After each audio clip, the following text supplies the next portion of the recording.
This is the recording. All systems go. Lights, camera, action. A live coverage ng paglalakbay ni Grandpa dito sa Coastal Road mula Ballester hanggang sa karating bayan ng Abulud sa pamamagitan ng pagpipiloto ng minamahal nating apo ko na si Vanny Guinness. It took us 7 kilometers to traverse yung Coastal Road. At sa ngayon, naririto na tayo ngayon sa Abulud. Nakatutok ang firing range ng Abulud. Ayan po ang firing range ng Abulud. Located dito sa sitio Santa Teresita, Baguio, Abulud again. And wow! Look at the cloud formation behind. Yan, napakaganda po. It's really fantastic and awesome.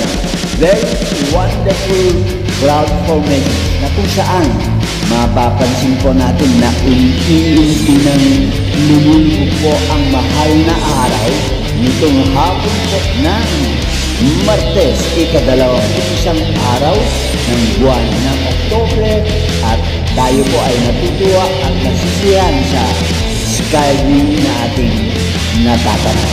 Ayan, basta muli natin ang cloud formation and how the sun sets down. Nice. What a very wonderful experience. Okay, ito yung hatid sa inyo live sa pamamagitan ng Nabarakaw na Lamuyo to Puloy. Sagot ka na kayo ni Grandpa bilang isang paglilingkod bayan, rapid at amore. Okay? Ang tabayanan, mga amigos, amigas, señoritos, señoritas, compañeros, compañeras, ang mga susunod pa na Nabarakaw na Lamuyo to Puloy. Sagot ka na kayo ni Grandpa Awanen Sabali. Maraming salamat po.